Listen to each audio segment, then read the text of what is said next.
My top 22 DIYs of 2022. Let's jump in. For this DIY, I grabbed one of Dollar Tree's tag signs. This one's in the Valentine's Day theme. You can find these pretty much every season. So all I'm going to do is remove that bow and the hanger at the top.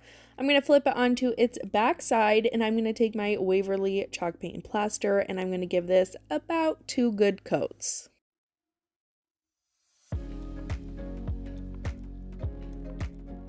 Once that is done, I'm going to take one of these color your own decor pieces from the Dollar Tree. This one is with the gnome and the truck, so it comes with 2 different pieces. All I'm going to do is use the truck portion of this one, and I'm going to use my Dixie Belle chalk paint in tea rose and in burlap. I'm going to mix these together. I did this in a previous video and I loved the color that it made. So I just take a little bit of that tea rose, a little bit of that burlap, and mix it all together. I'm going to take that truck and I'm going to give this 1 good coat.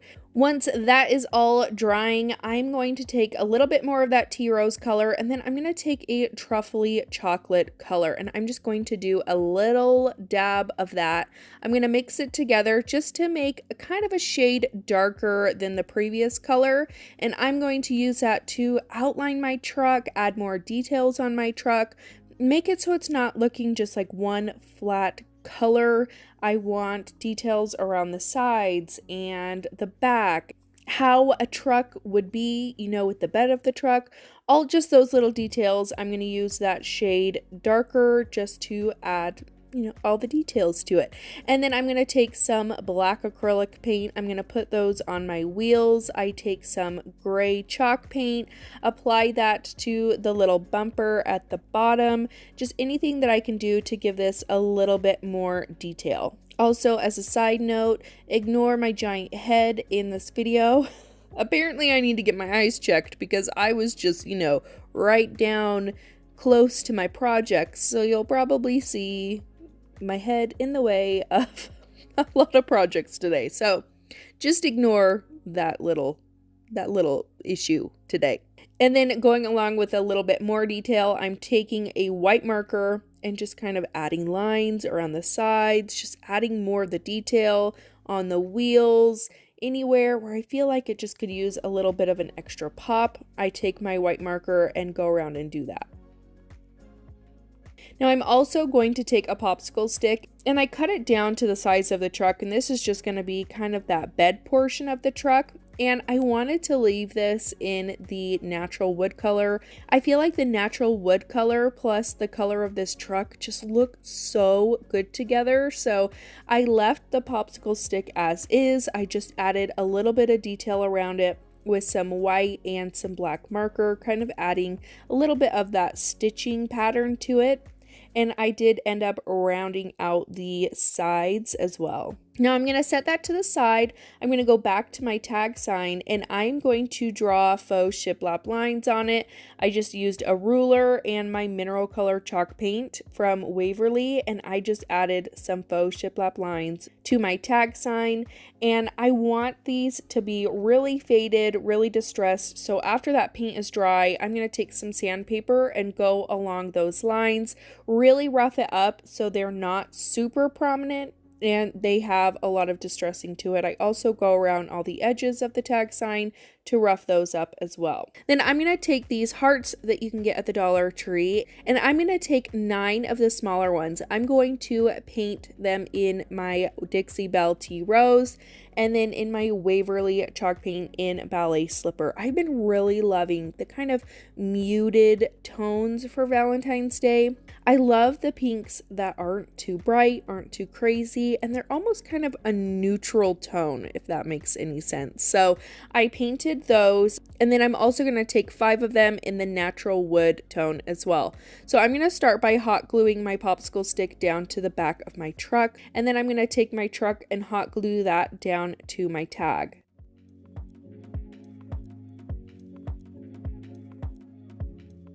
Next, I'm going to start hot gluing all of my hearts down to my sign. So I just kind of laid it out in this pattern and I just started hot gluing them all down to the sign and 3 of them down to my truck.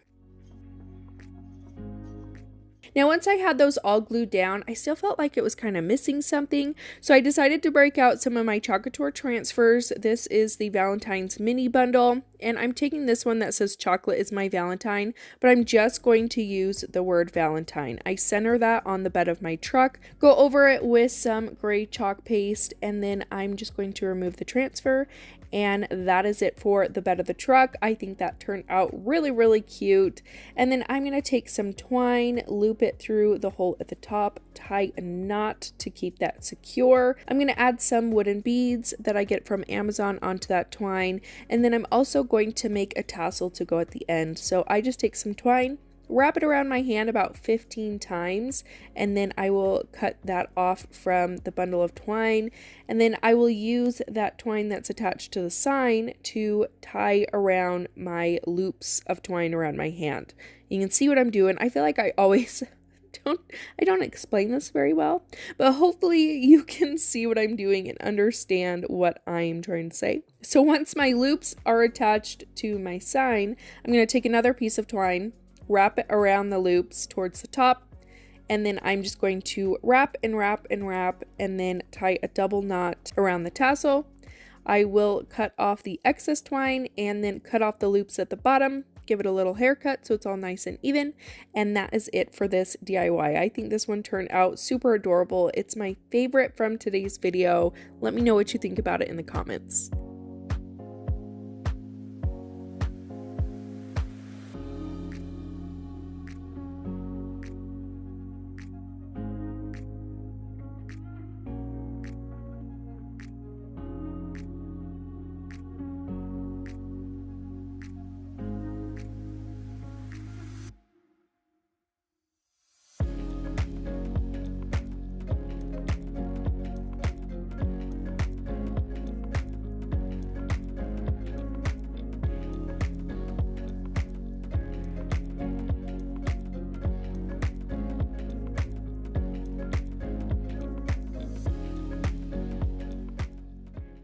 So for this DIY, I'm going to take one of these wooden houses that I picked up from Hobby Lobby. It was under $5. I don't remember the exact amount that it was, but under $5. And I am going to take my Waverly chalk paint and plaster and give the entire thing a good coat of paint.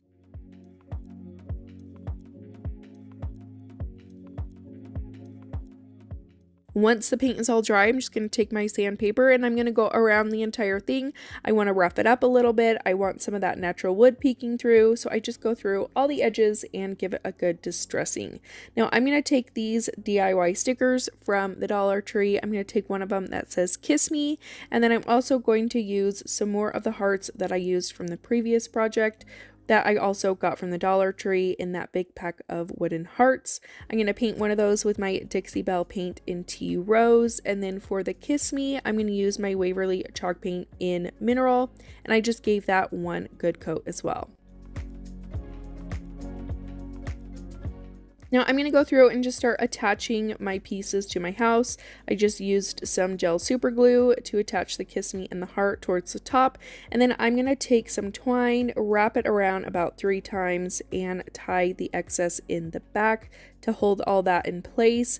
And then I am going to take some of my SOLAWOODFLOWERS. These are the mini ones, and I'm going to hot glue those down to one of the corners on my house. And that's it for this DIY. Really, really simple and easy, but look how adorable this one turned out.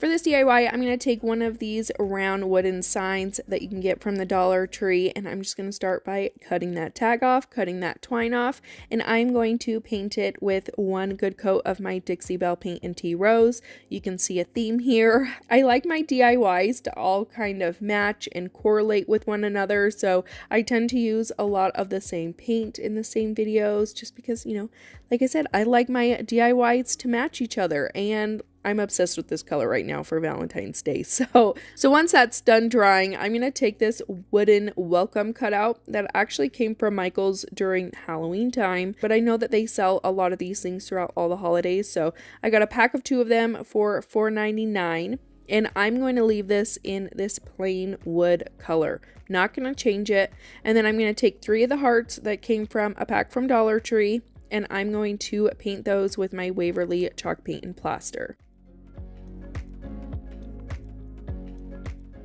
Next, I'm going to make a bow using a bunch of different ribbon that I had. The majority of them came from Dollar Tree besides the burlap one, which I believe came from burlapfabrics.com.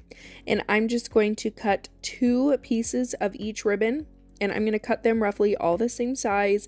And then I'm just going to stack them all on top of each other, kind of doing a crisscross pattern to it.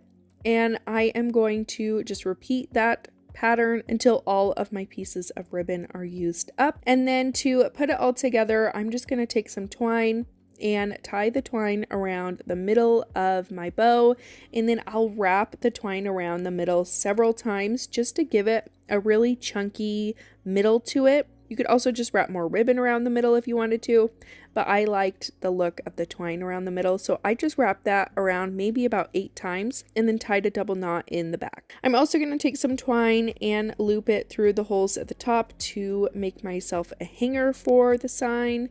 And then I'm going to start attaching all my pieces to the sign. So I just hot glued all of my hearts down at the bottom right in a straight line. And then I used some gel super glue and a mixture of hot glue to adhere my welcome to my sign.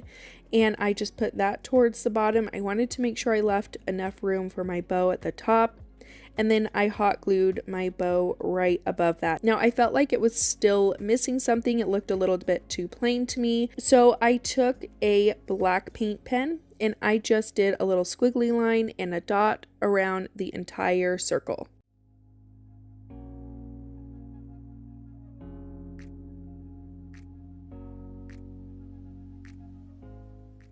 And then I also took that same paint pen around all the hearts and did a little stitching pattern around them just to give it a little bit more detail and to finish this DIY off. So that is all you got to do for this one. I think this one turned out super adorable. Let me know what other details that you would add to this DIY.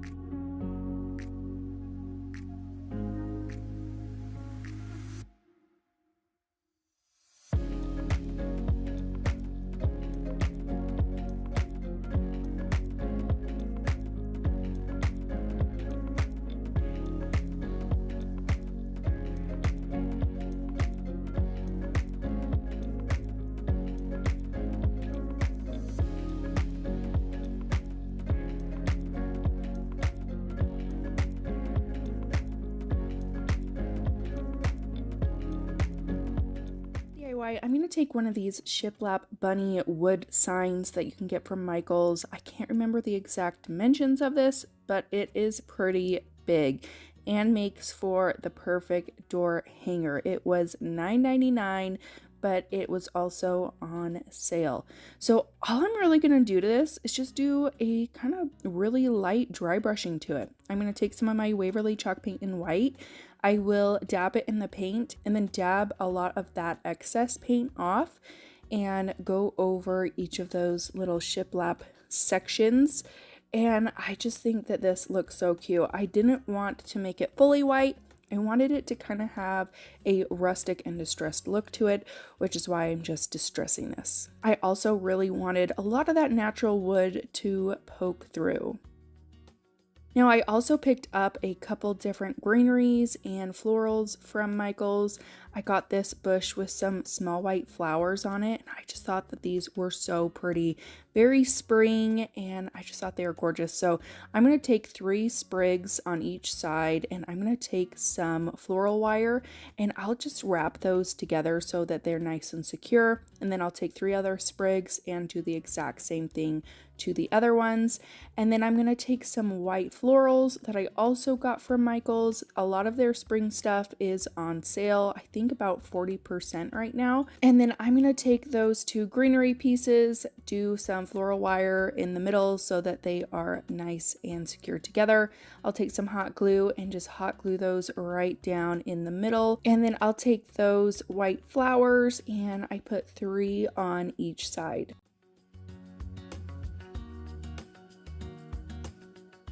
I found this ribbon at Hobby Lobby and I thought this was so cute. It's got frayed edges and I just think it's super beautiful. So what I'm going to do is just make a bow with it. I'm going to cut 2 pieces that are the same size. I'm going to hot glue the ends together so that they make a loop, and I'll do that with both of those pieces. And then I'm going to take some more for my tails. I just kind of measure how long I want my tails to be, and then I'm going to tie them all together by taking the 2 loops, putting them right next to each other, and then the tails I will just fold over and put right on top of the bottom loop. I'm going to take some twine around the middle of those and tie them together. And then I just mess with the placement a little bit, try to mess with the loops to make them all even. And then I'm going to take that twine and wrap it around the middle several times and then tie a double knot in the back. I'll hot glue it down to the middle of my floral and greeneries, and then I will trim those tails on the twine, and that's all you got to do for this one. I think it turned out really cute, really simple and easy to do, nothing too complicated, but I just love this and I can't wait to hang it on my door in the springtime.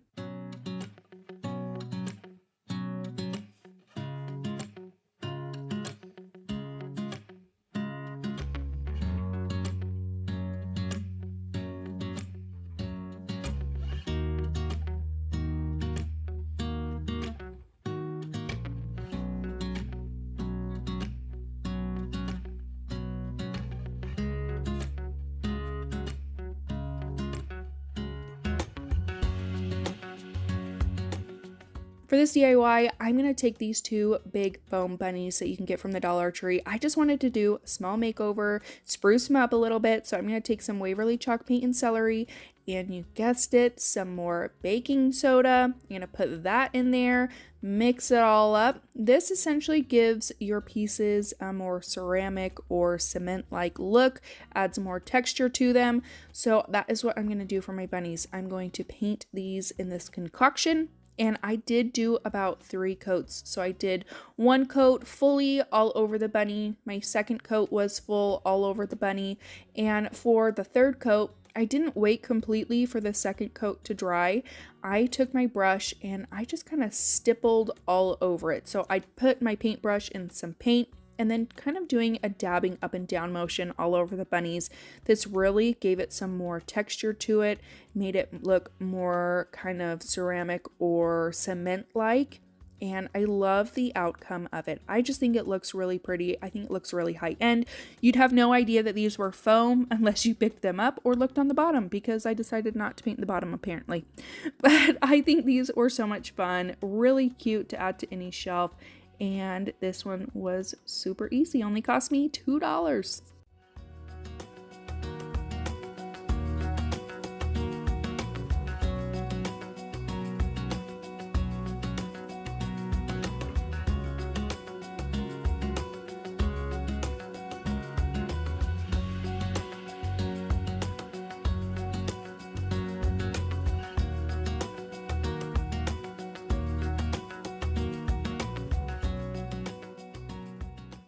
Let's jump into one of my favorite craft kits from this year. This comes from our subscription box, and this one was by far one of my favorites and definitely some of my customers' favorites as well. If you guys didn't know, we make and sell wood craft kits, this being our subscription box.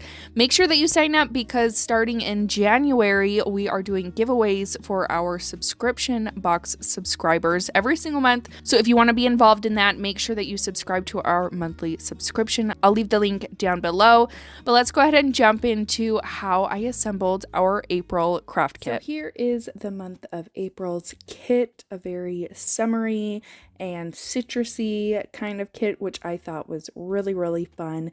So the first thing that I'm going to do is I'm going to start by taking my 6x6 paper pack that comes with your kit, and I'm going to choose 2 pieces of paper to use on the houses.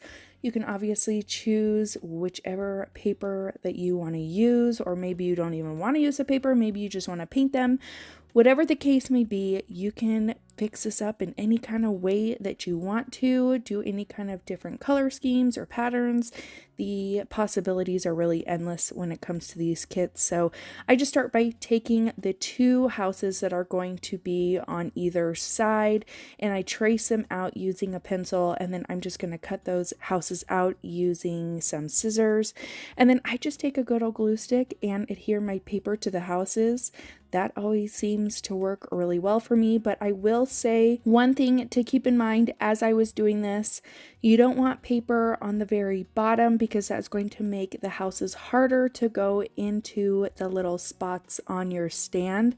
So keep that in mind. I'll show you at the end how I cut some of that paper off so that it would slide easier into their spots, but just as a PSA, don't put paper all the way down there and save yourself the time unlike I did. So I'm going to take some of my Dixie Belle Farmhouse Green chalk paint, and for that middle and tallest house, I'm going to give this one good coat of paint. And then also another just quick apology. Apparently I was having a really hard time seeing this day. So my head gets in the way quite a lot, and I was having such a great hair day that day. So just ignore my big head getting into the shots and my hair. Just ignore it. So I'm going to take that same farmhouse green. I'm going to take the 2 round windows, paint those with that color, and then this folk art fire coral color I'm going to use on the 2 rectangle windows that are going to go on the biggest house. Next, I'm going to take my Waverly chalk paint and plaster, and I'm going to use this for all 3 of my roof pieces for this kit. And then I'm also going to take that same plaster color and use it to paint the base of the kit, and then I also use it to paint the words of the kit.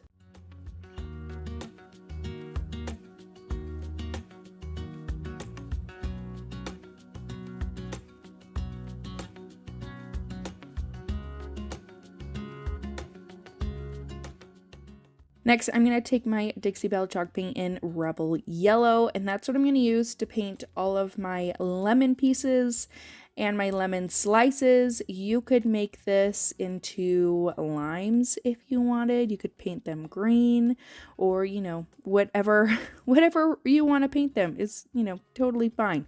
You don't even have to use the lemons on it if you don't want to. You could make it orange slices and use oranges. There's just so many different things you can do with it, which I think is really fun. So the next thing that I'm going to do is start assembling all my pieces now that they are all painted. I just like using the Gorilla Gel super glue. That works really well for me. So I'm first going to start off by gluing the roof pieces down to all 3 of the houses. And then next I'll go to the windows. I tried my best to get these windows as even as possible for both the houses with the round windows, but it really doesn't matter. You can do whatever you want with it. So I just glue those down, and then I glue my rectangular windows down to my middle house. And then the next thing you want to do is insert your houses into the base. That way you can glue down your lemon slices and the words. So again, here I'm just taking a little blade and cutting off some of that paper at the bottom so that it fits easier into the actual stand. And I had to do that for both the pieces that I put the paper on. The paint one was totally fine, so just keep in mind you don't want to cover the entire bottom with paper, just a little bit of it to make it so that it's easier to get into that slot. Then once your houses are in the base, you can begin putting your lemon slices down, you can begin putting your words down, and then I just finished it off by gluing my lemons down.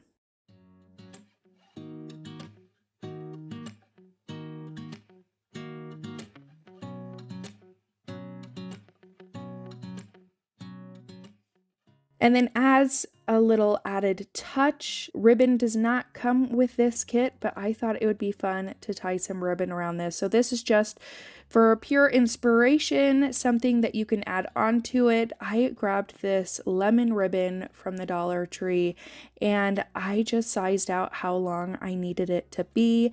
And then I'm going to cut off both ends of it so that I can fray it and unravel the ends and make it look a little bit more messy. So I just did a tiny portion on each side and then pulled some strings from each side, wrapped it around that middle house, and then tied a double knot on the side. And that's all you got to do for April's Craft Club subscription box kit. It's super fun and I love having this on a shelf with my summer decor. I think it looks really pretty, and that is all you got to do for this box.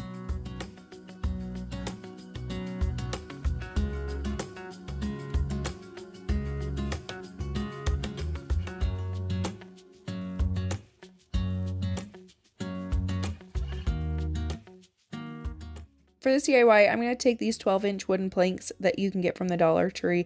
I picked up 4 of these, and what I'm going to do is cut off the ends, trim them down because they weren't all the way even, and some of them had pretty rough ends. So I took this out to my miter saw, cut those ends off, and then cut each of them in half. So you are going to have now 8 pieces instead of the 4, and you're just going to try to get those as even as you possibly can. So I am just going to remove all those stickers, and then we are going to make a little planter out of this. So what I'm going to do is take 2 pieces, some E6000, and then I attempted to get these to stick with just the E6000 and some gel super glue. It didn't work very well. And I didn't want to use some hot glue in between each of the wood planks because the hot glue doesn't allow it to get completely flat together. You kind of have some spaces in between there.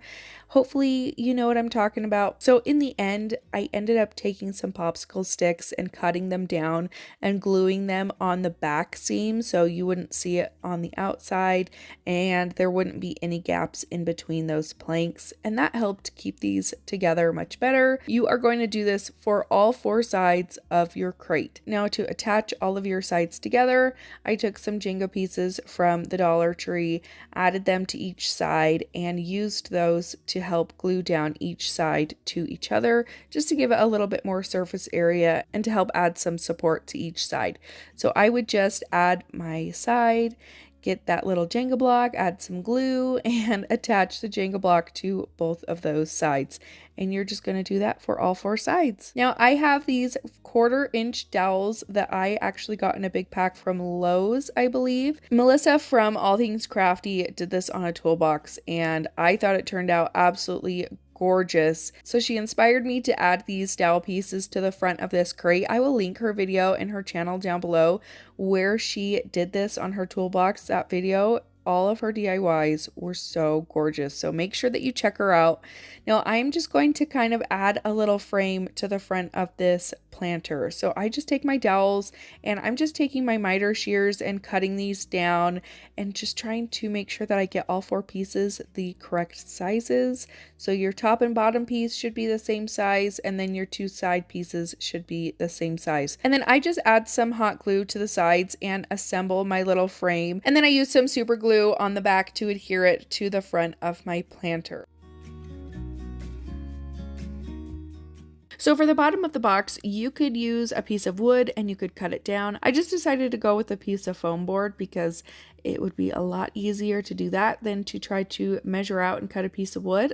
But if you wanted a wood bottom, you can definitely do that. I just cut out a piece of foam board just for the ease and the quickness of trying to get this DIY done. So I'm going to take some Italian sage paint from Folk Art and I'm going to give the entire thing one good coat. I did make sure to paint on the inside of the crate as well, just in case you saw it, and then you wouldn't see the natural wood through it. So I just painted all over. I did only do just one coat for the entire thing. Now once that is all dry, I'm going to take some white chalk paint and I'm going to go in the middle of that little frame that we built on the front. And I am just doing a very rough coat of paint on this. I want it to look really rough. I'm just going around the edges. I'm not trying to make it look perfect or anything, just getting as close to that edge as I can without getting it all over the frame. And I just do that around the entire middle portion of the frame. And then I took this rub-on transfer from a pack from the Dollar Tree and I am going to just cut this down as closely to those black lines as I can. One thing that I wish I would have done after the fact is maybe not even use that black frame that's on the rub-on transfer. It just made it a little bit too hard to rub down in there because it was a pretty close fit to what this frame was. So if I could go back, I probably would have just cut that black frame off and just used the words on the inside. I did end up messing up a little bit with the frame portion of it, but in the end I still think it turned out really cute. And I just use a popsicle stick to just rub all over, and then I just peel up that top carrier sheet. If anything's coming up as I'm pulling this off, I just lay it back down, rub back over it, and then keep pulling the carrier sheet off. And then for any of the parts that messed up, I just took a chip brush and some white Waverly chalk paint, and I just kind of dry brushed over it a little bit, try to make it look like I did that on purpose, that I messed up on purpose, that it was supposed to look a little bit rougher than it is. And then I just added my foam board to the bottom, added some florals, and this is how this DIY turned out.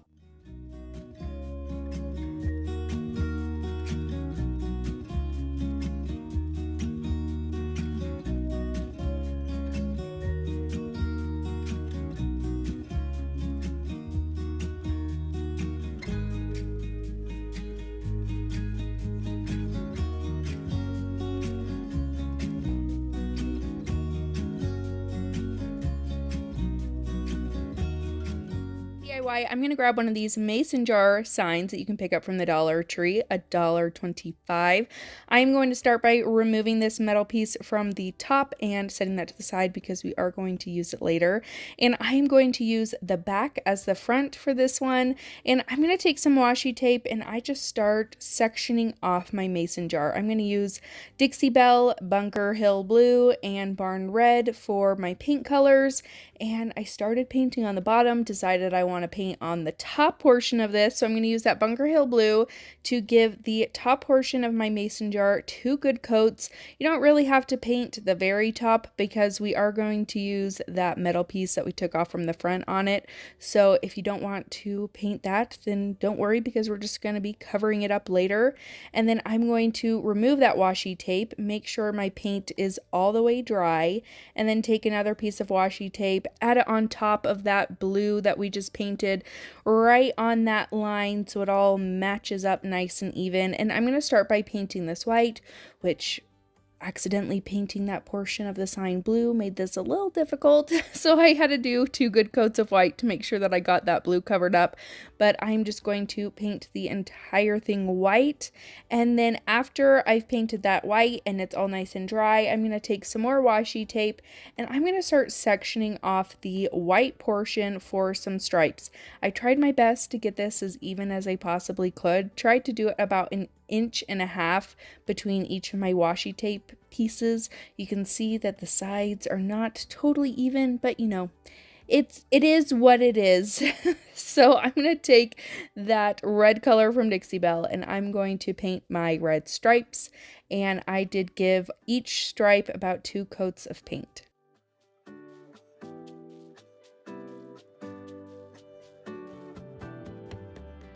And then before they completely dried, I'm just going to remove my washi tape. I did have a little bit of bleeding, but nothing too crazy. I didn't worry about touching it up.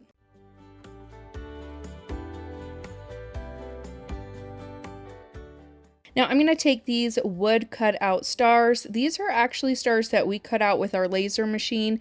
If you guys are interested in kind of like a shapes, you know, a pack of shapes, different sizes, let me know in the comments down below. I've thought about doing that, but where you can get them at other stores pretty easily is kind of why we've hesitated. So I'm sure that you could go out to Hobby Lobby and find stars like this, but I just didn't have time to go there, so I just cut them out myself. But again, if that's something that you guys would like to see, let me know in the comments below. So I just took a white paint pen and just painted all of my stars white. Now I'm going to take that galvanized piece that came with the sign. I'm going to add some hot glue to the back, and I'm just going to hot glue it to the top of my mason jar. And then I just laid out my stars in the pattern that I wanted them to be in, and I just started hot gluing those down to the top. I used about 4 of the big ones and 3 of the small ones. And then just for a little added touch, I took my white paint pen, kind of drew some lines around it just to give it a little bit more detail so it wasn't looking so plain. You could do this with a black paint pen if you wanted. You could do squiggly lines instead of straight. Definitely doesn't have to be perfect because mine is not. I just added a little bit more detail to make it a little bit more fun. Now I'm going to make a bow by taking several different kinds of ribbon. I have a lot from the Dollar Tree and then I think some from Michael's. And I used 4 different kinds and I cut out 3 pieces per kind of ribbon that I was using. I also grabbed some of this mesh from the Dollar Tree, cut out the blue portion to the length that I needed it, and then cut it into 3 different sections. And then I'm just going to start by crossing them all on top of each other. This is just a messy bow. This does not have to be perfect by any means. I just kind of made it into sort of an X where it kind of all just met in the middle, and where it met in the middle I took some twine and tied it in a knot and then just wrapped that twine around the middle several times and then tied a double knot in the back. And that's all you have to do for the messy bow. Really, there's not a technique to this. If you are a brand new beginner crafter, you can do this. This takes really no time at all, and I think it looks really cute. So after you're done making that, you're just going to hot glue it to the side of your mason jar. You could add a hanger on this to hang it on your door or in a wreath, but I just think it looks cute on a shelf.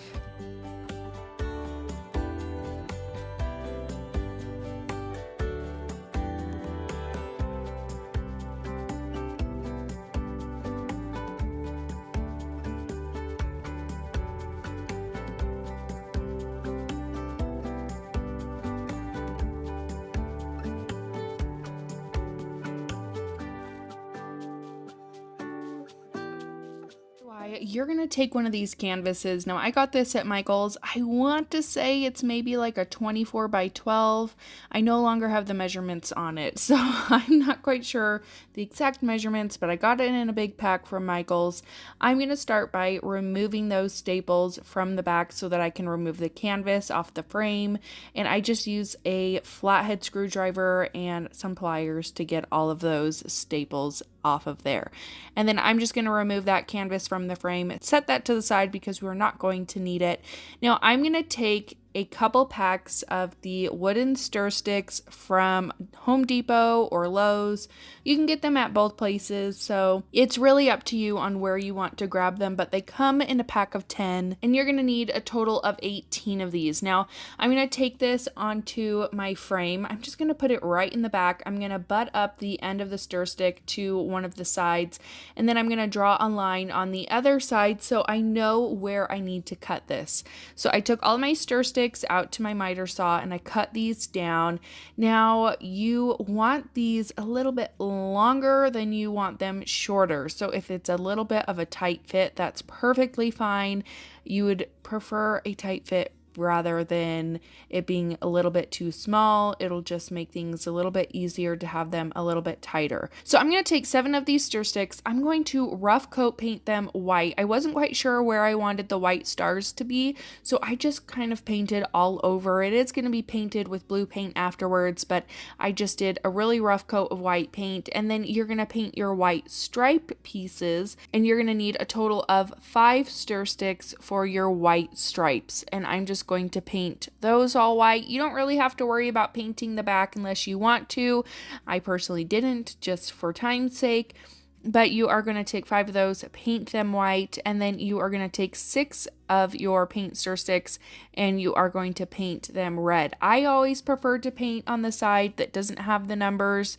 So the back of the stir sticks, it just is one less thing to worry about those numbers showing through. So all the numbers on the back side of this piece. Now I'm going to set all the paint stir sticks to the side to dry. I'm going to take my stir sticks that are going to be the blue with the stars, and I cut out about an inch size of stars with my CRICUT Joy on just some removable vinyl, and I'm just taking those stars and laying them out in a pattern of 2 and then 1 and 2 and 1 and 2 and 1 all the way down until I get to the very last stir stick.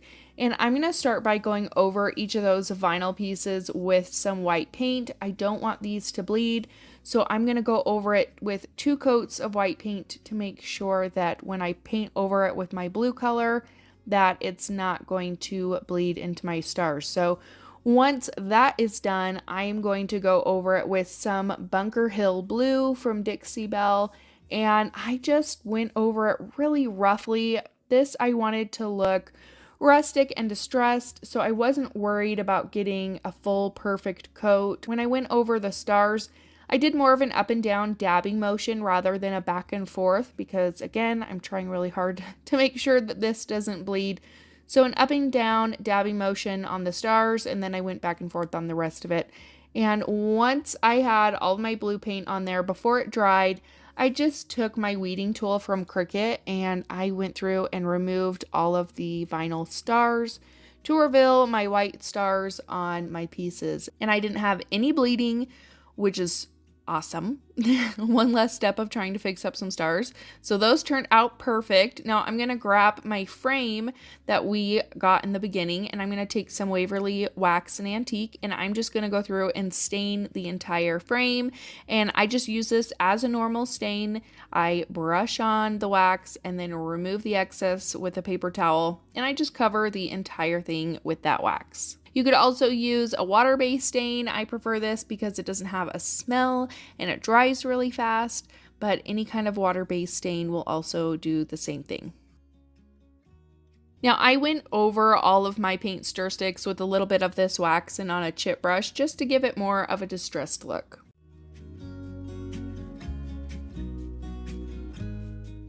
So I took that very first paint stir stick at the very top and I angled it so that the top portion of the stir stick met up with the back of the frame.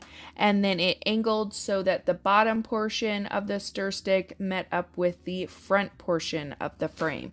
And I'm going to add some hot glue on the sides just to reinforce it so it doesn't fall apart.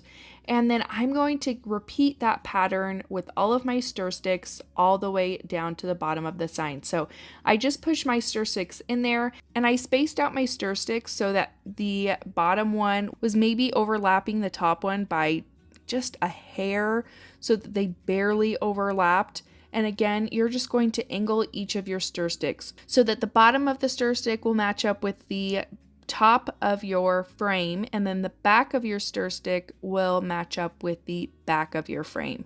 And you are just going to do the same exact thing all the way down. It does take a couple minutes to try to figure out exactly how to do it, but once you get the hang of it, then it's really easy. And then you're just going to reinforce those sides with some glue. And then once I got to the last 2 stir sticks, I put them both in at the same time so that I could make sure that there wasn't going to be a huge gap with the last one. So I just put those in. I made sure that the very bottom stir stick only stuck out from the frame by just a hair. And then I messed around with the second to last stir stick, made sure that that one looked even between the bottom and the one above it, and then just reinforced it all with some hot glue.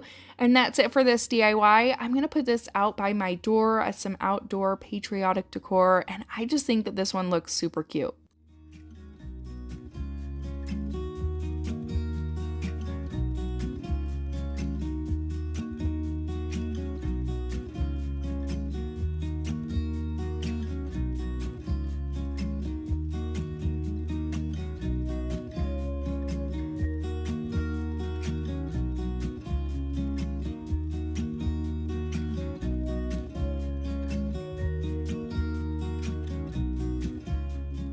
For this DIY, now if you have some scrap wood and you want to cut yourself out a couple house shapes, you can definitely do that. I did not have this kind of wood at the time, so I just used what I had in my stash, which is these Target houses that I got a little bit ago. So if you have those, you can use those. If you don't, grab yourself some scrap wood and just cut them into the house shapes. Now I'm going to take my God Bless America scrapbook paper pack that is back in stock on my website.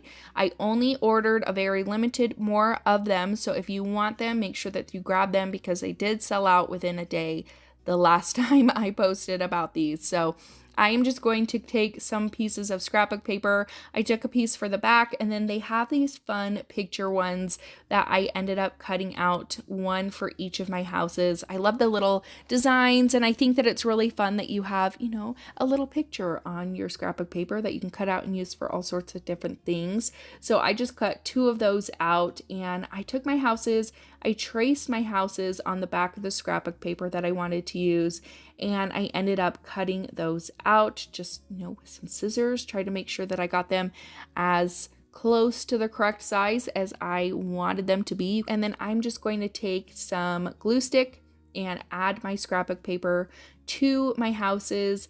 And with the 2 pictures, the Old Glory and the America the Beautiful, I wanted these to look all ripped up and old and worn, and I needed them to fit on my houses a little bit better. So I just ended up ripping all 4 sides on each one, and I just kept ripping until it got to the correct size that I needed it to be. And I did that for both of these pieces, just ripped it up until it was the size I needed it to be. And then I'm just going to go over all the edges with some Waverly Wax and Antique. So I'm just taking a small paintbrush, adding a little bit of that wax on there, and then using my finger to really rub that wax in on the sides so that it does look very worn and kind of messy. Again, if you don't like that old and worn look, you can completely skip this step. Now I'm just going to take my glue stick again on the back of those pictures, and I'm just going to add that to both of my houses.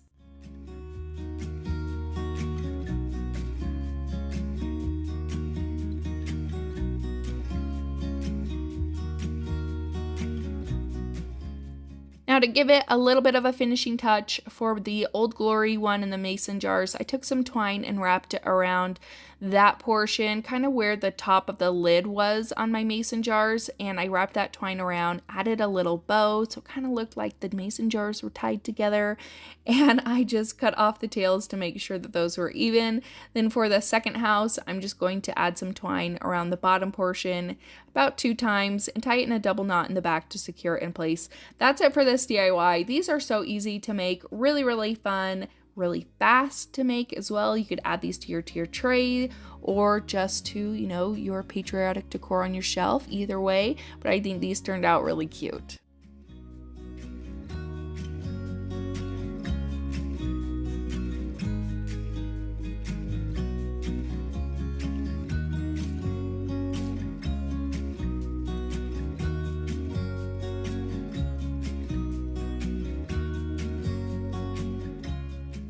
I grabbed this large wooden round from Michael's. Again, 70% off of the $14.99 is what I picked it up for, and I loved this piece. I thought that it was so much fun. So the first thing I'm going to do is take some water-based stain.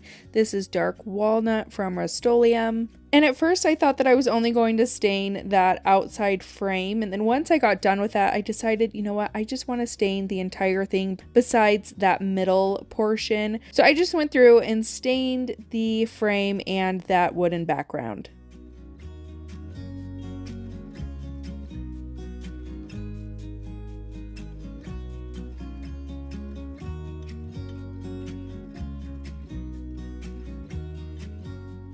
And then I'm just going to take some Waverly chalk paint in white, and I just gave that middle circle one good coat.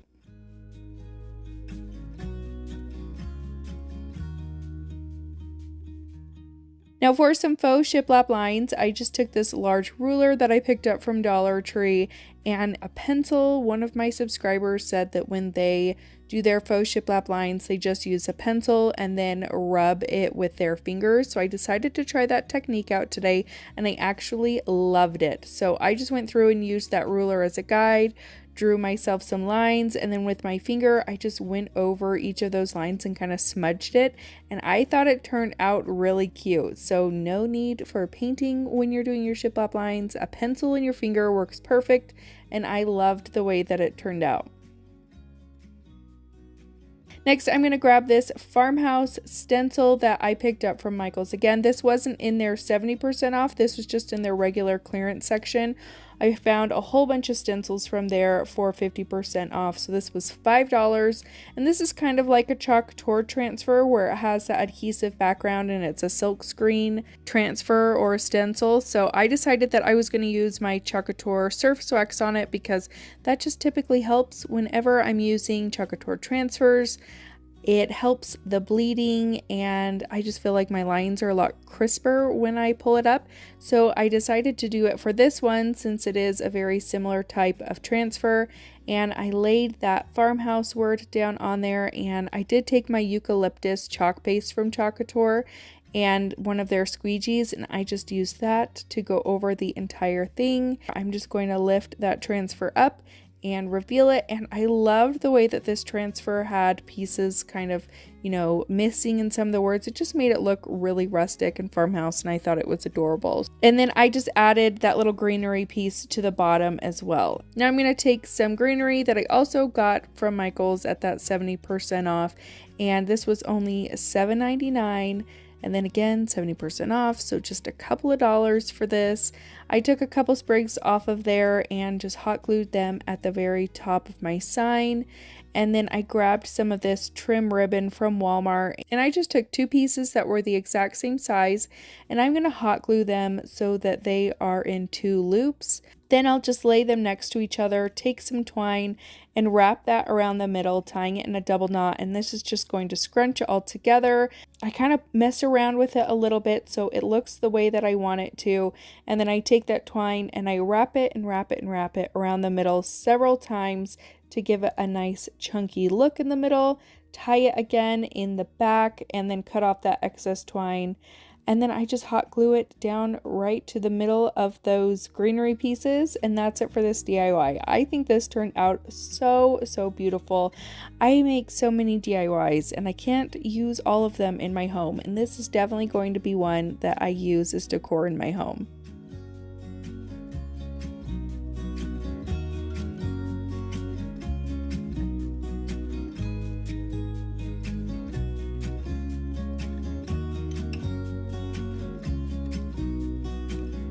For this DIY, you are going to need two of these wreath forms from the Dollar Tree. You're going to need one of these wood hanging decor pieces from the Dollar Tree. And then I grabbed this 12-pack of wooden eggs from Michael's. They were $9.99 on sale. And then I do believe that they are even clearanced right now at Michael's. I'm going to take three different paint colors. They're all from Dixie, Belle, the Sea Glass, Apricot, and Farmhouse Green. And I'm going to split my eggs into 3 sets of 4. So I'm going to paint each set of 4 one of those colors from Dixie, Belle.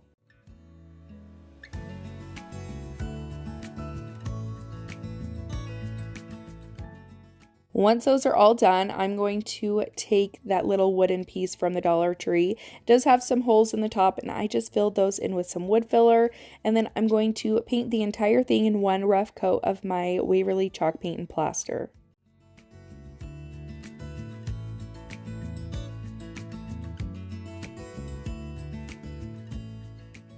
I do take a chip brush and a water-based stain, and I'm just going through and dry brushing over the entire sign.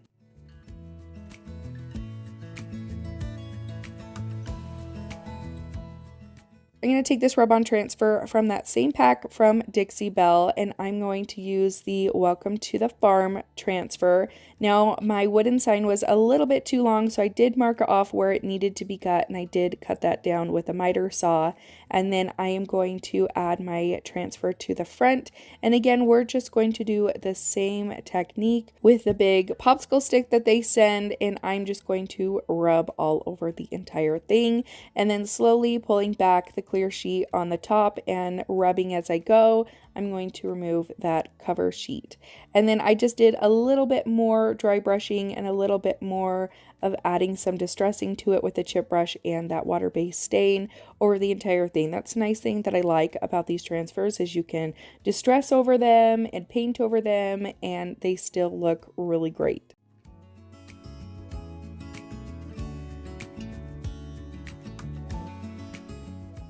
And then moving on to the wreath, I'm going to take one wreath face down and a whole bunch of Spanish moss. Now I didn't want this to be separated into a ton of pieces, which is why I'm kind of just pulling it and stretching it and trying to get it to wrap around the entire wreath. It almost did. If I had a little bit more, I would have been able to have it go all around the entire thing, but I'm just going to stretch it all around that wreath and then add a little bit more Spanish moss when I need to there at the end.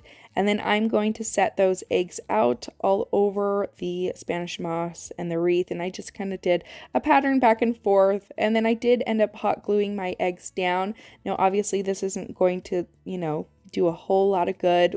They're still only attached to the Spanish moss, but I just wanted to secure them just a little bit so that they aren't like rolling all over the place and they are stuck to the Spanish moss and where I need them to be.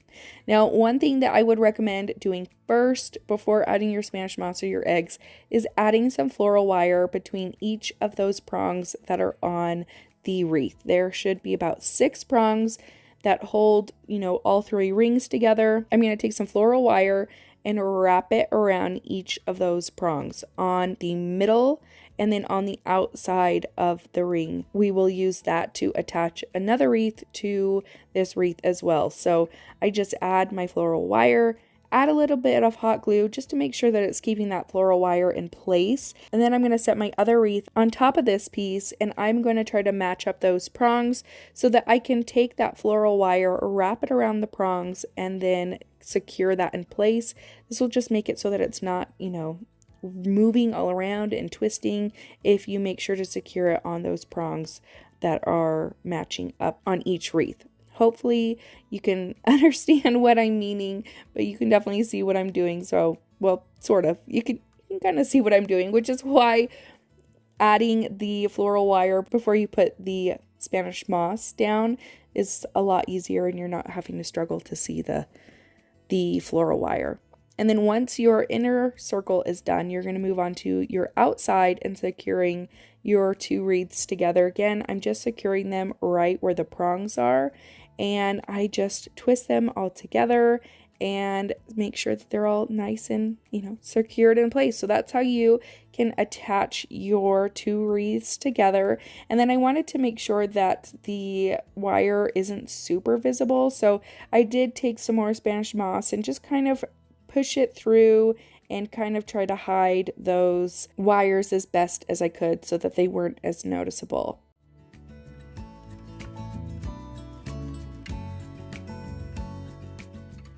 I'm going to go back to my sign and I'm going to take these decorative push pins that I thought were really cute. You can get them from Hobby Lobby.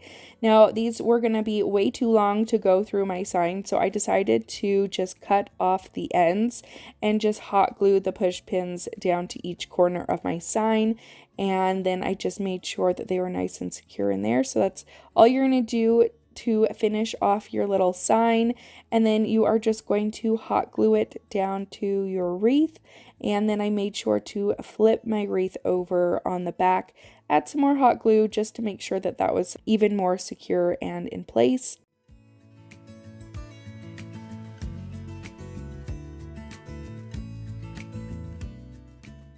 And then to finish off this DIY, we are going to make a bow. I got this ribbon from Hobby Lobby. I just measured out my tails and then measured out how big I wanted the bow portion at the top to be. I hot glued the ends to make this one big loop for my bow, and then I added my tails to the back of my bow and added some twine around the middle. I tied that in a double knot and just let it all kind of scrunch together as I pulled that twine tight and tied a double knot. And then I just wanted to make the middle a big chunky looking middle with some twine, so I just wrapped my twine over and over and over and then tied a double knot on the back to secure that in place.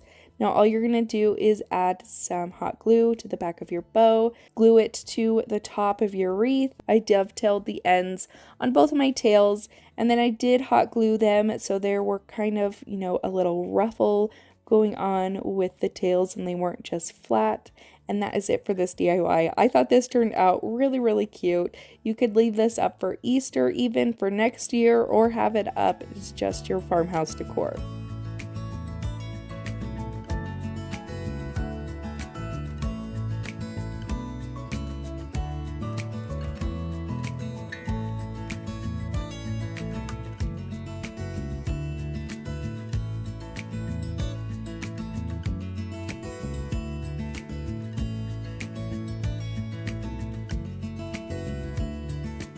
You're going to grab 2 of the galvanized animals that they have at the Dollar Tree. I know they also have a chicken, but I only found the cow and the pig. You're also going to take 2 of these signs that I picked up from Michael's. They were around $5, plus you can get them 20% off.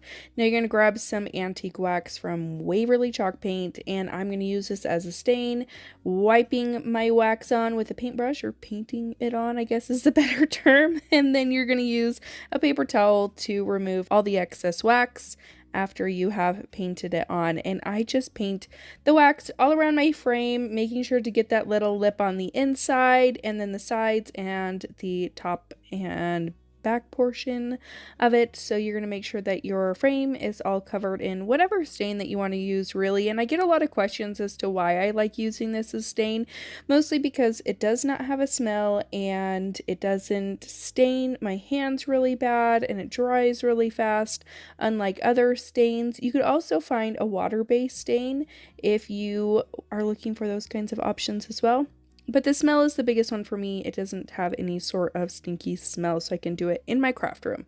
Next, I just took some Waverly chalk paint in white, and I'm taking it on a brush and mostly just dry brushing with it. I wanted this to look like it had been, fully painted white in the past, and now it's all old and chippy and worn.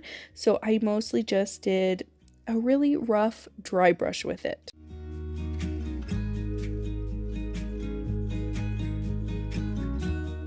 Now you are going to take your pig and your cow, and I'm going to cut the twine off of both of them, and I'm going to take my Farmer's Market 12x12 collection scrapbook paper pack from my website, moorevinyldecals.com. I'm also going to be using some of the stickers that come with this pack as well, and I just flipped through until I found a couple of pages that I wanted to use, and I'm going to take my cow and I'm going to trace it on the back of that scrapbook paper. Now you will have to use an X-Acto knife in between the legs and the tail in the leg just to get, the scrapbook paper off of there, unless you have some really tiny scissors. But I ended up using a little X-Acto knife to get those pieces off. And then you're also going to do the same thing with your pig. Just trace it on your scrapbook paper and cut it out with your scissors. Use an X-Acto knife when you need to get into those hard to reach places with your scissors. So I'm just going to take a glue stick and glue my paper down to my animals. You can use whatever kind of adhesive that you want to use. And then to make it a little bit more rustic, I'm going to take some more of my Waverly Wax and Antique, and I'm just going around the entire pig and the cow, and I just kind of rub my finger along the edges, kind of make it look a little bit more roughed up, a little bit more rusty.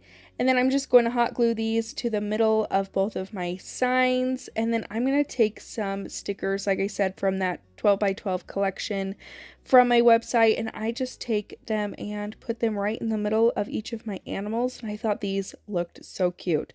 So I just had this little farmer's market with a truck, and then this other one with this galvanized farmer's market sign with an arrow.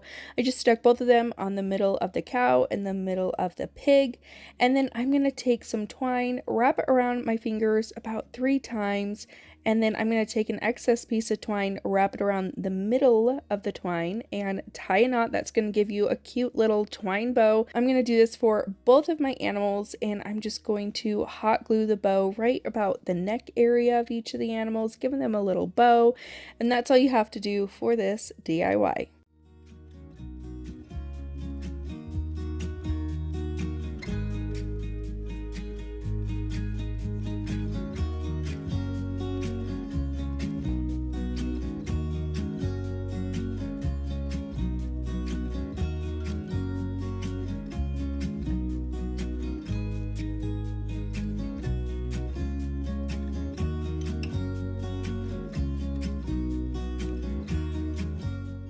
I'm going to grab 2 of these wooden crates from the Dollar Tree.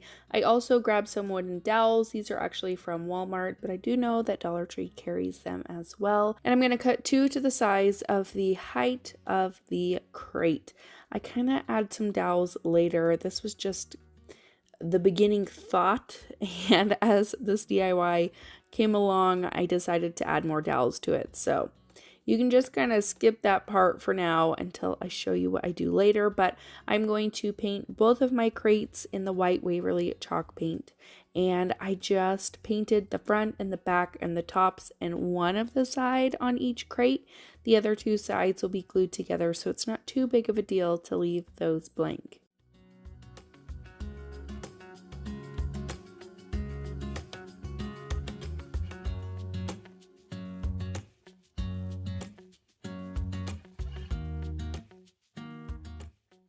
So you are going to glue your crates together on the sides that you did not paint. Now I'm going to take some more of these dowels and I'm going to make a frame out of the dowels. I'm going to use my miter shears at a 45-degree angle cut so that all of the pieces can fit nicely together. I'll link those miter shears in my description. It's what I always use to cut these dowels, and I think it's a really great way to get those angled cuts. So I just kind of measured everything out, eyeballed it, I trimmed it when I needed to when it was a little bit too long, and I made a frame using these dowels.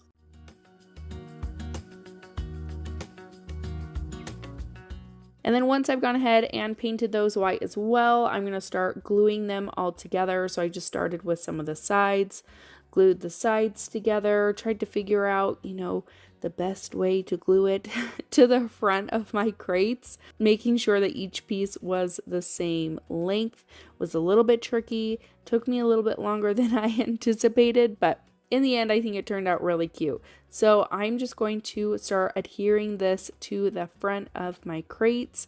And once I've got that frame all glued on there, I am going to take one of those dowel pieces that we cut in the beginning, and I'm going to use that to glue down the seam between those 2 crates so that it just looks like one flawless piece.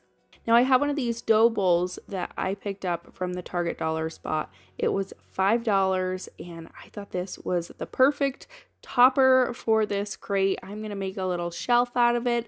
So I'm going to take my hot glue, go around the top portion of my crates, and lay it down on the bottom of the dough bowl. Now to finish it off, I have these little handles that I picked up off of Amazon. Again, I will link them in the description box below. I did 1 per crate and I added those screws on the sides, and that is all you have to do for this DIY. I thought this turned out really, really cute. You could put candles and greenery in the top, or you could put other sort of decor at the top. You could even use this on a shelf for your keys or, anything like that. But I thought this one turned out really, really cute.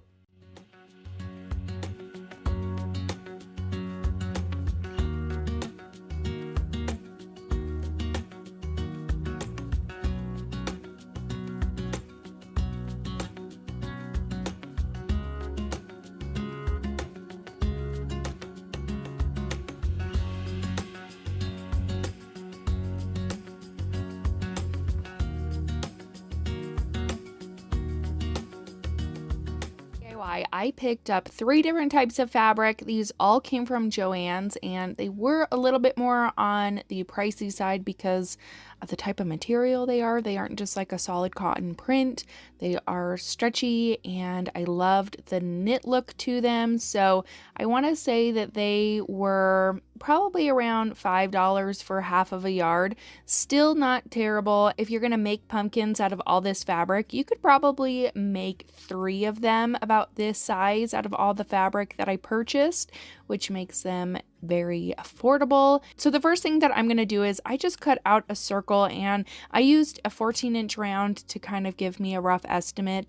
And I'm also going to take a needle and thread and tie a little knot at the bottom of the thread, and I'm just going to go down and up with my needle over and over and over around the entire circle, so that when you pull the needle, you pull the string, it cinches up closed. So you'll just go up and down and up and down. I know this has a stitch name.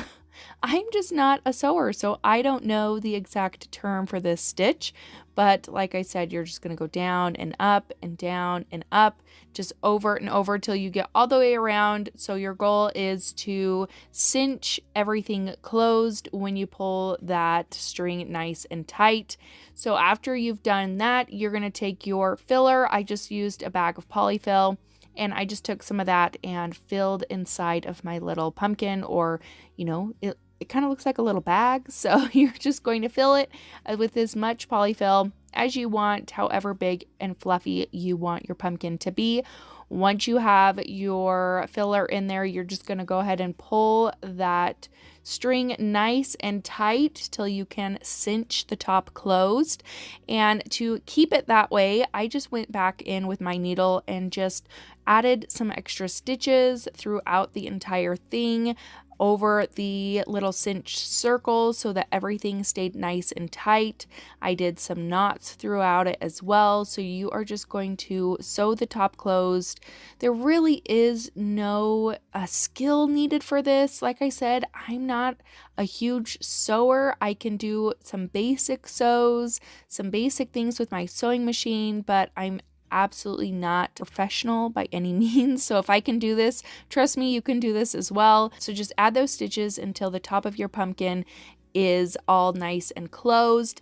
Now you are going to take a bigger needle with some bigger string. This is just a thicker string that I had, and you're just going to thread your string in, and you're also going to want to tie a knot at the bottom. You're going to find the middle of the bottom of your pumpkin, and you're going to thread that string through the bottom to the top, and then you are going to repeat these steps. You're going to want to make sure after you've done each loop that you're pulling that string nice and tight. This is going to make the, little ridges of the pumpkin. So make sure that you're pulling that nice and tight, because you will not be able to go back through and pull it tight later. So make sure you're doing that the first time that you pull your string. So I decided to do mine in 8 pieces, I believe. I just started out with 4, and then I cut those fourths in half. So I did this a total of 8 times. So you're just going to keep going back through, poke your needle through the bottom, through to the top, pull your string nice and tight so it makes the ridges of that pumpkin, and you're just going to continue to do this depending on how many ridges that you want in your pumpkin. 2 of them I did the 8, and then 1 of them I just did 5. So you're just going to continue this until you are all done making the ridges of your pumpkin. Once you have that done, you are going to tie off the string at the very top. I just went around some of the string that was already there and tied some knots, just making sure that everything was going to be secured in place.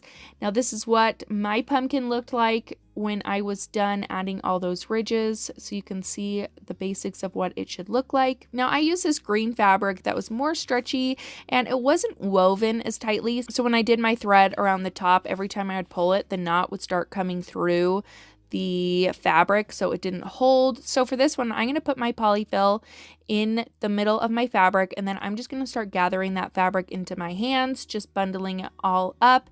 And I took a plastic elastic that I had, and this was just something that I used to do my girl's hair with. So I just took that elastic and tied it around the top of my pumpkin.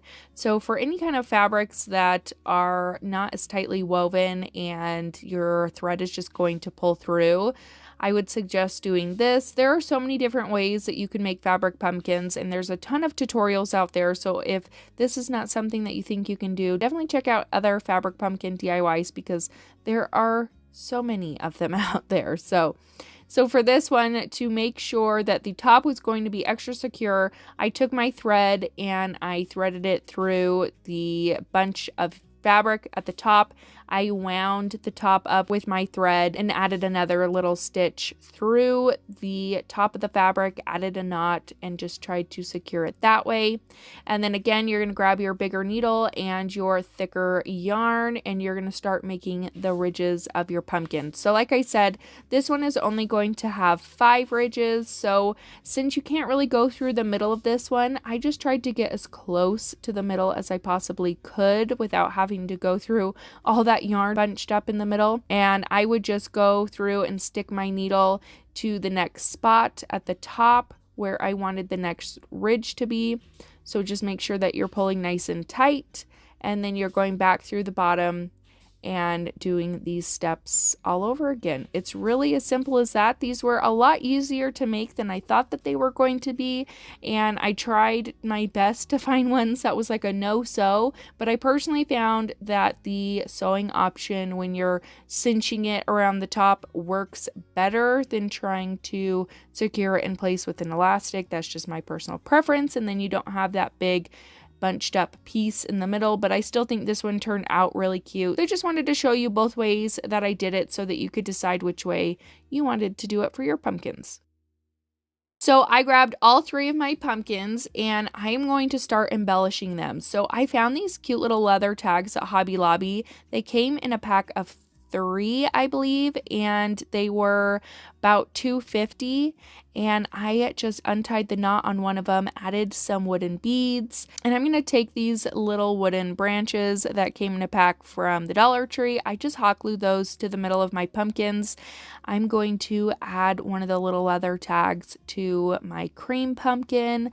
I also take some wired jute, wrap that around a marker to make those little coils, and I added that around the stem of my pumpkin. And then I added some of this mesh ribbon that I had from the Dollar Tree, wrapped it around that stem a couple times and tied a couple knots. I didn't want to go too crazy with embellishments on these pumpkins because I kind of wanted them to be simple and not, too over the top. So I didn't add too much to any of them, just kind of, gave them a nice little touch. For my orange pumpkin, I added some of this cream mesh ribbon that came from the Dollar Tree. I added some more coiled wired twine to my green one. Added some more of this burnt orange mesh ribbon from Dollar Tree onto that green pumpkin, and I just tied that into several knots. To finish off my more orange pumpkin, I took some of these orange berries. I guess it's kind of yellow, more yellow pumpkin. I don't know, orange, yellow, whatever color it is.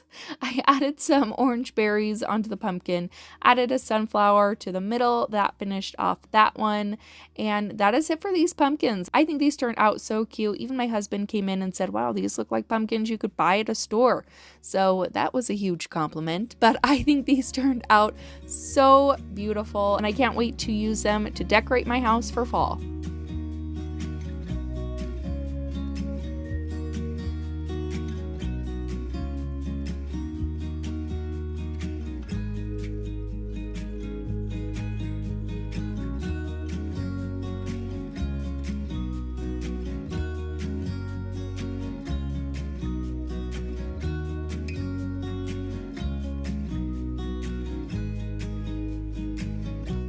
For this DIY, you're going to take an 8x10 canvas. This one actually came from Michael's, but Dollar Tree does sell some as well. I just didn't have any in my stash at the time.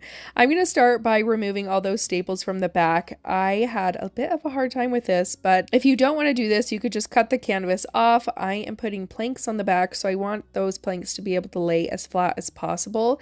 So that is why I'm removing all of those staples. So I just take a flathead screwdriver and kind of pry those up, and then using some needle nose pliers, I remove those staples, and I just do that around the entire thing. And then I remove the canvas from the frame, and you're left with a nice wooden frame. And I like these ones from Michael's because they do have a beveled edge around the front, which I personally like. It's just, you know, whatever preference, or if you want to get them from Dollar Tree and not have to go to Michael's. Either way, whatever canvas you use will definitely work. So I'm going to take 3 of these wooden plank pieces that come in a 6-pack from the Dollar Tree, and I just dry brush these with my Waverly chalk paint in white on a chip brush, and I am just lightly going over them. I still want some of that natural wood peeking through. And then for my frame, I'm going to take my Waverly Wax and Antique, and I'm going to use this as a stain. I'm just going to paint it on and then rub all the excess off, and I do that around the entire thing. Once that's done, I'm going to use my wood super glue from the Dollar Tree. I add that to the bottom of my canvas into the sides of my planks, and I put that just directly on the back. And I wanted my planks to be spread out so that there was a gap between each plank. I didn't want them to all be flush with each other, but if that's something that you want to do, you could definitely do it. No right or wrong way to do that. And then I just add all 3 of my pieces onto the back.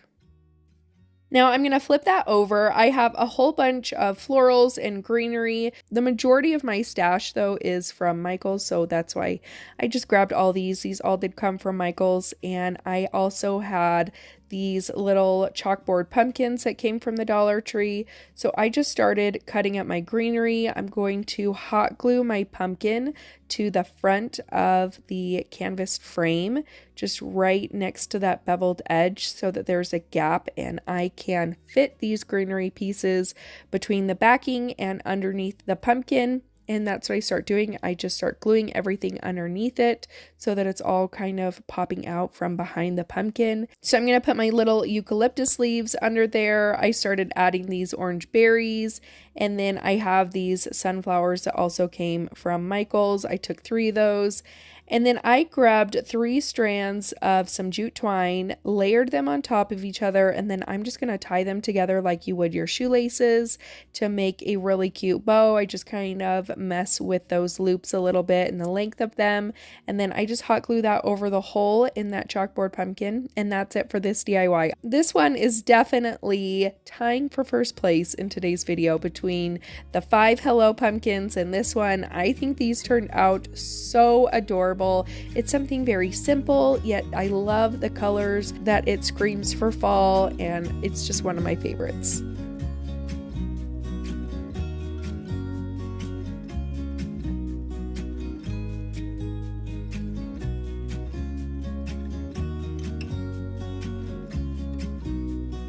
I grabbed 2 of these wooden tag signs that you can pick up from Walmart. I want to say they were around $3 or $4, but I picked them up quite a while ago, so they're in my stash and I needed to use them. And then I'm going to take this scrapbook paper that you can get from my website. The black and white checkered one is in the, I want to say the Hello Autumn collection kit, which is sold out at the moment. You guys have bought them all up, but I have more coming in next week. So get on the wait list for that, and I'll send you an email as soon as it's back in stock. But this green paper is available in a single sheet, so you can go on and purchase that right now. But I'm going to just cut those down and Mod Podge them to the front of my tags. I'll take an X-Acto knife and cut off all the excess hangover from the paper, as well as cut holes where the holes are at the top of the tag. And then I'll take this Hello Autumn window cling that I just thought was so gorgeous. This is one of my favorites from all the window clings that they have this year. And I just put a little bit of Mod Podge on the back. I didn't go too crazy with it, but I made sure all the sides were really saturated. I'm going to put that on my green tag, centering it over on the right side. And then I just make sure that's all nice and stuck down. I took some hot glue, added it to the back of my green tag, and then lined up the two holes with both tags. I took some of this white rope that you can get from the Dollar Tree. I looped it through both of those holes, tied a knot at the end, and that's it for this one. I think this turned out so adorable. You could hang this in the middle of a wreath. You could just hang it on your door. You can add it to a shelf, so many different things. But this one is by far my favorite DIY of today's video. You could also embellish it even more with some ribbon or some more of the other window clings, but I thought that the simplicity of this DIY was perfect.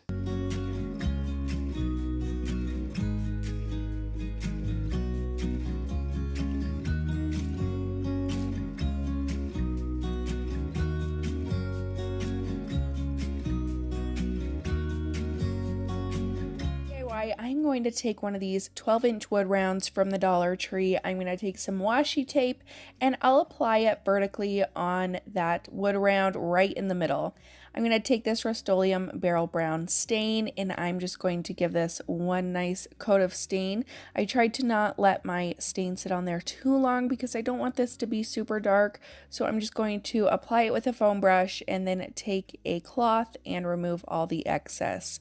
Once that's done, I'm going to remove that washi tape and I'm going to reapply it right on top of the stain, trying to get it as close to that line as I possibly can. And then I'm going to take my Waverly chalk paint in white and I'm going to paint the other side with this color, and I just do one good coat of that.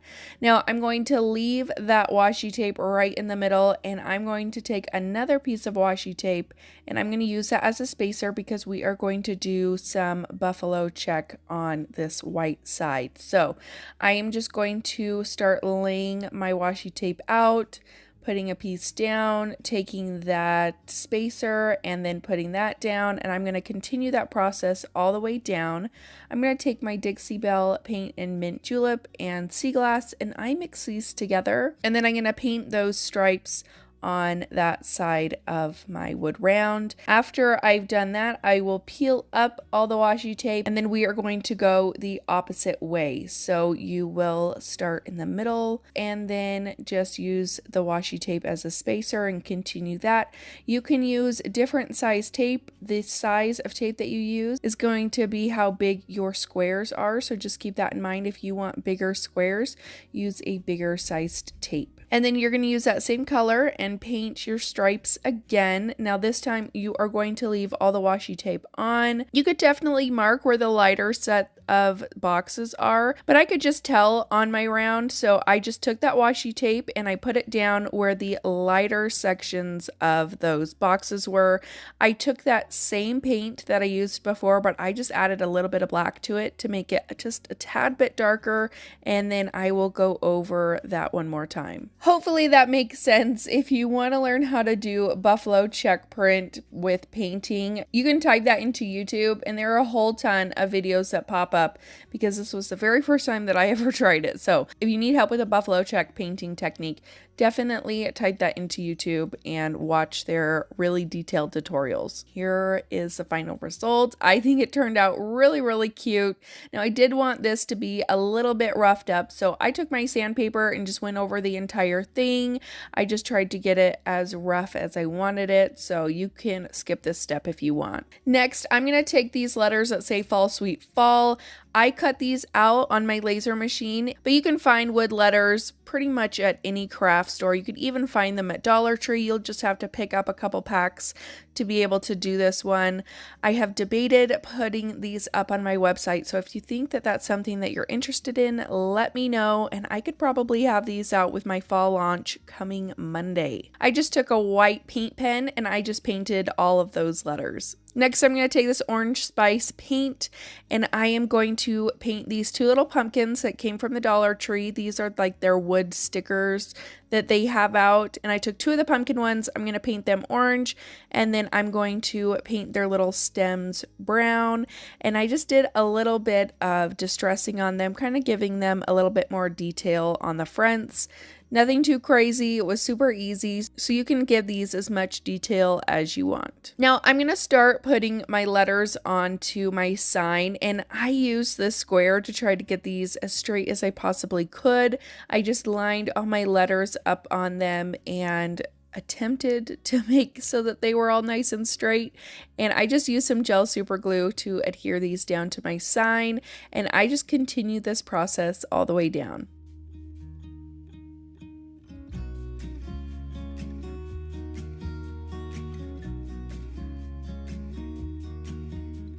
Now, I am no bow maker by any means, so this bow, I was just winging it the entire time. There are much easier ways to create bows, so if you are a bow maker and you know how to make bows, do it however you want to do it, or you could watch some tutorials on how to make bows.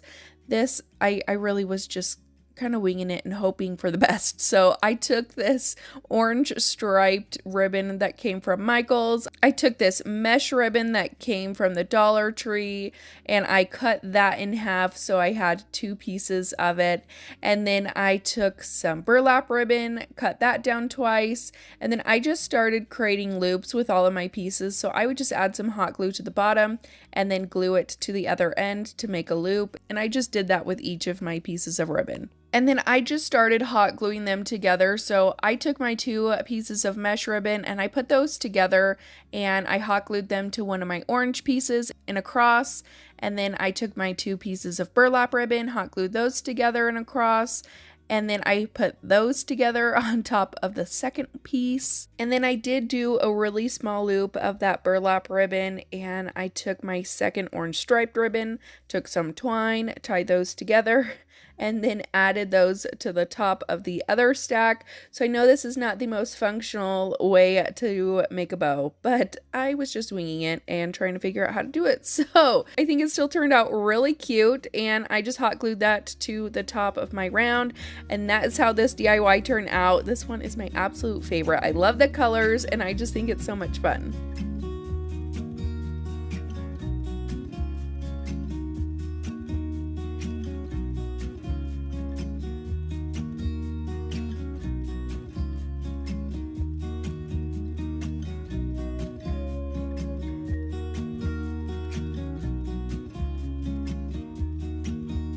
So this DIY has got to be one of my favorites that I have ever done. I just love it so much. So you are going to take some hardcover books. I picked these up from the Dollar Tree. I picked up 3 that were all different sizes. You can do as many as you would like. And I first started out by doing this technique just on the binding of the book, but then I decided that I wanted it all over the book. So what you're going to do is you're going to take some Mod Podge and some paper towels. You are going to take those paper towels and get them damp. And I pulled the plies apart so they weren't that full 2-ply, they were just 1, so they were really thin. And you are going to take your paper towel, add your Mod Podge to the book, and lay that paper towel down on top of the book. So I just did a bunch of Mod Podge all over it. I did a thick layer, laid my paper towel down. Now you're going to manipulate your paper towel to have all sorts of bumps and ridges and all sorts of different, defects to it, so it looks very messy. And you can play with this as much as you want, get it to look the way that you want to, but you do want to add a layer of Mod Podge on top of the paper towel so everything is going to be nice and hard when you're done, and you're not going to have any spots that could lift up. So you want to make sure that you're doing a layer of Mod Podge on top of the paper towel as well. And I'm just taking my sponge brush and just kind of doing up and down dabbing motions. I'm moving the paper towel with that brush, kind of pushing it. There are lots of ridges in the paper towel, and I'm going to do this all over the front cover, the binding, and the back cover. This is really easy to do, and there's really no specific technique. However you want to do it and make it look is perfectly fine. I just kind of, messed around with it until I had it the way that I liked it. And I did this to all 3 of my books.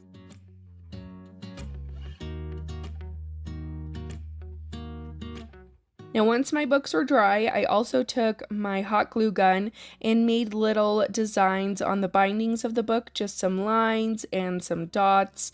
You could skip this step if you wanted, you don't have to do it, but I just liked the added detail that it gave.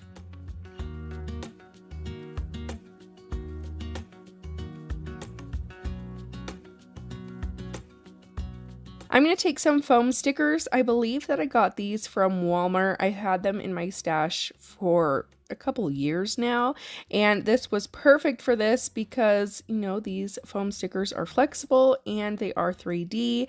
So I'm taking those stickers, adding some hot glue to the back, and I am going to hot glue these down the binding of my books. I did potions, venom, and bats.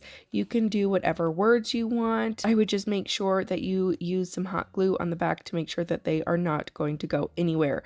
And then to make sure that they're not soaking up a whole bunch of paint that I'm going to put on them because they are foam, I'm taking that Mod Podge and I am going over each of the letter, and I also wanted that extra layer of added security so that the stickers don't fall off. I'm going to take my Waverly chalk paint in black and I'm going to give the entire book one good coat, and then I go back through and make sure that I get any spots that I may have missed, because there are a ton of ridges where the paper towel is. You kind of have to push down in there with your sponge or your brush to make sure that you're getting into all the nooks and crannies, but you're just going to give all of your books one good coat. I also went on the inside a little bit to cover up any of the color from the book that's showing on those inside covers.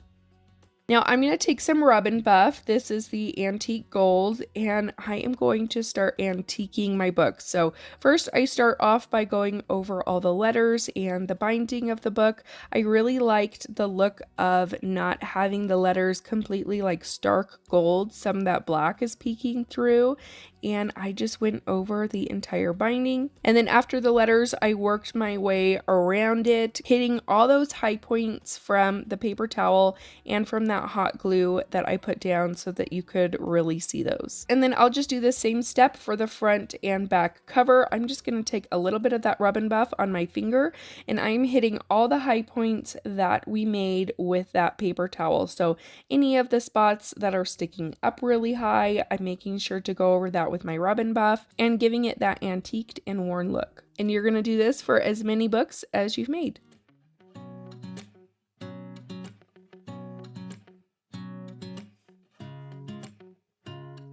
Lastly, I wanted to weather the pages, and probably the best thing that you can do is to use a tea bag and antique your pages that way. I did not have one, so I mixed together some water and some antique wax from Waverly. This didn't work the best, but in the end I still think it turned out really nice, so I just kind of painted that all over my pages. And then I also took a chip brush with some white paint and went over on top of that, and I think it turned out really nice. And that's all you have to do for these books. This is actually really easy, a little bit time consuming because you're waiting for that Mod Podge to dry, but other than that, I think that these books look so awesome. Like I said, I think this is one of my favorite DIYs that I've ever done on my channel. I just think that this turned out so awesome.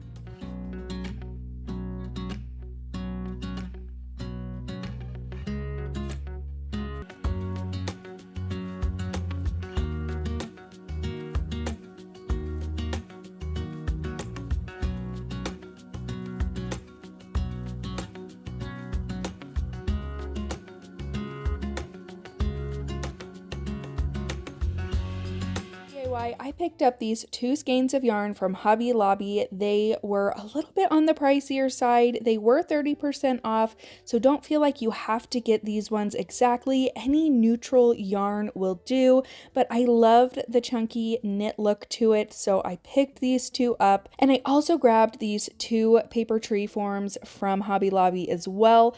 All of their Christmas stuff right now, at least at my store, was 60% off, which I thought was a really great deal. The taller tree was $12.99 and the smaller tree I believe was $7.99, and then both 60% off.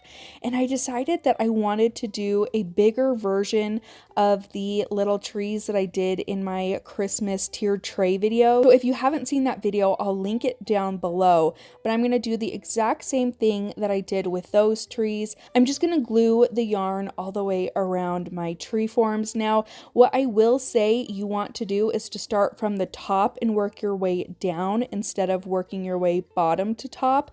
This is because the top looks a lot nicer when you start from the top versus starting from the bottom. So as you can see here, I'm wrapping my yarn around the top of the tree, but you get to that point, well, where are you going to glue the cut off pieces? Are they going to stick up? And you kind of have to deal with trying to glue everything down so it looks nice and neat. When you have this yarn, at least, the knitted pieces all start coming apart. So you kind of have to glue it together, and you glue it to the tip of the tree, and it just doesn't look as nice as it would have if you had started from the top. It still doesn't look bad by any means. I just think that it looks a lot cleaner when you start from the top. And I also wanted to show you how much yarn that this used. Not a ton at all. I'd say you still have about 3/4 of the yarn left when you're doing the smaller tree. Now for the bigger tree, I used the sage color, and I'm going to show you, I'm going to put some hot glue at the very tip of the tree, and I'll show you how I wrapped the yarn around it. So I'm just taking the end of the yarn and I hot glue it kind of facing down towards the bottom of the tree so I can wrap my yarn around the end of the yarn and cover up that end, and it just makes everything look a whole lot nicer and a whole lot cleaner than doing it the other way around. So all I'm going to do is continue this process all the way down, adding some hot glue, adding my yarn, adding my hot glue, and adding my yarn over and over and over until I get to the very end. Once I've reached the end, I'm going to add some hot glue to the very bottom of the tree on the underside, and I will attach my yarn right there, and that also hides the end of the yarn on the bottom. And that's all you have to do for this DIY. Super easy. You could add some little stars to the top if you wanted. I decided to keep mine plain, but I just think that these look so cute, especially with this yarn that I used. I just think it looks so adorable, and I can't wait to decorate my entryway table with these trees.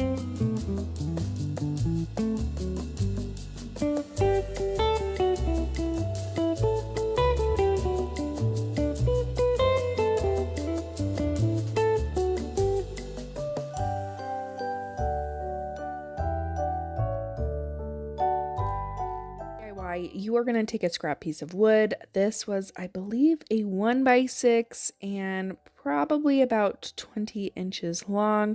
I'm going to start by painting it with my Waverly chalk paint in white, and I painted the back and all of the sides. You're not going to need to paint the front because you are going to be covering it up anyways. So just to make it finished, I painted the back and all of the sides with just one good coat. Now I'm going to take these wooden trees that you can get from the Dollar Tree. I took 3 of them, and I'm just removing the little tags from the back, and I'm going to paint one of them with my Dixie Belle chalk paint in Barn Red, and I painted the front and all of the sides. No need to paint the back. And then for my next one, I'm painting this with my Waverly chalk paint in white, and for my third one, painting it with my Waverly chalk paint in moss.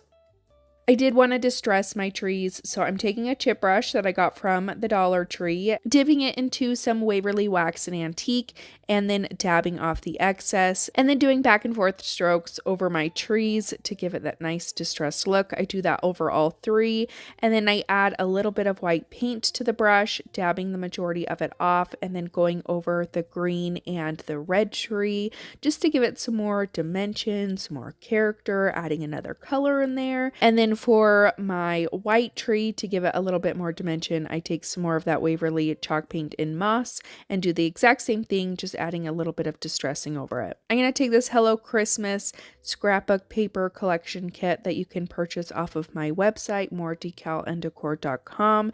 The link is always listed down below, but I'm going to take a piece of paper that comes from this kit, and it has a whole bunch of houses all over it, and I just think that it looks really fun. So I cut mine into 2 pieces so that I could have it covering the entire board. I also wanted to make sure the seam was in the middle so that my middle tree would mostly cover up that seam and then you wouldn't be able to see it as well. And I just used some Mod Podge to adhere my paper to my wood. And then the last step is just to hot glue your trees right on top of your sign. And I just did red, white, and then green. I think this turned out really cute. This is such an easy and simple project to do, and I think it would look adorable sitting on any kind of shelf.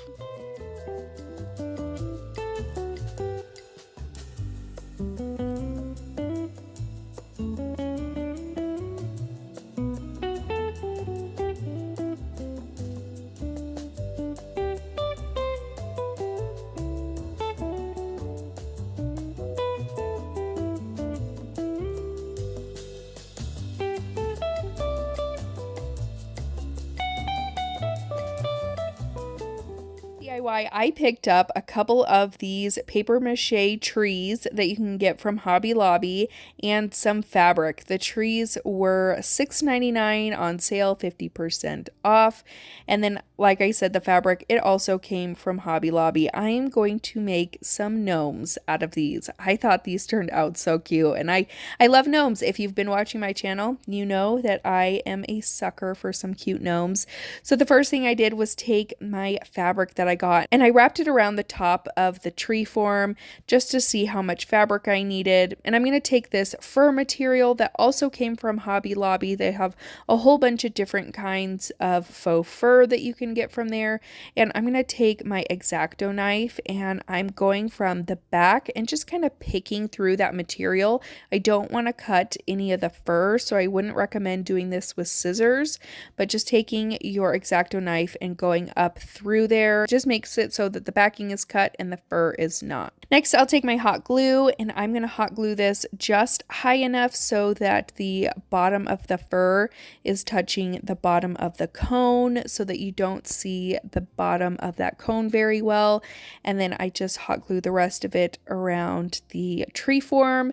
And then I'm going to take that fabric. I didn't want the raw end to show, so I decided to hot glue that down so that it looked like a finished edge from where the fabric meets the fur. Next, I just started hot gluing my fabric around the tree form. Now, you want to make sure that you're hot gluing your fabric over top of the fur so that the top of the fur doesn't show.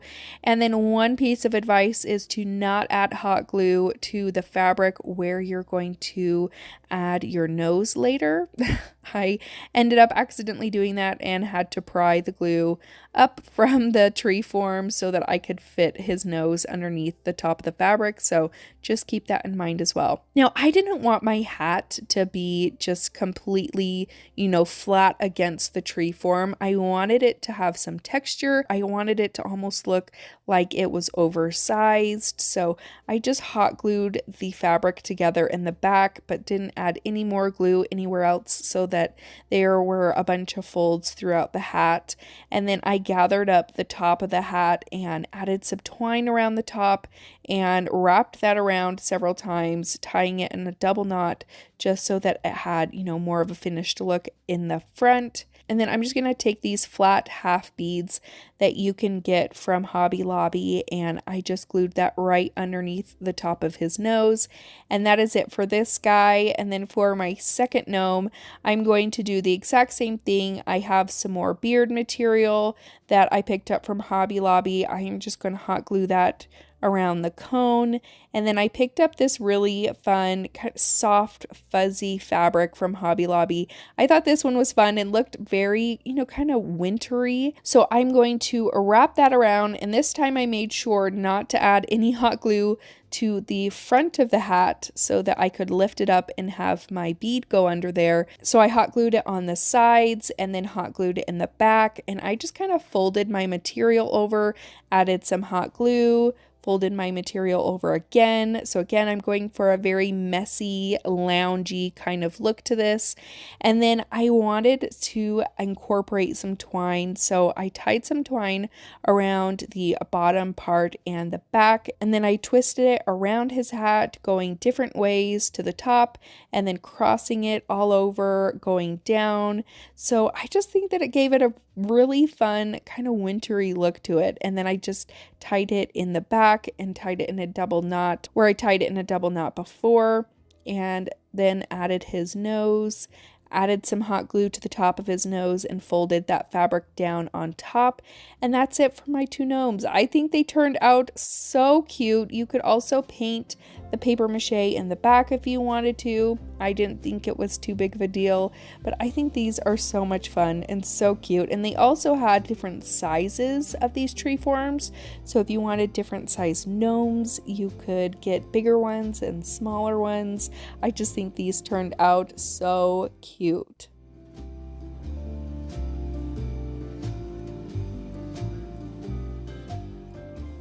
And that's it for today's video. I hope that you guys enjoyed my top 22 DIYs of 2022. I have loved this year.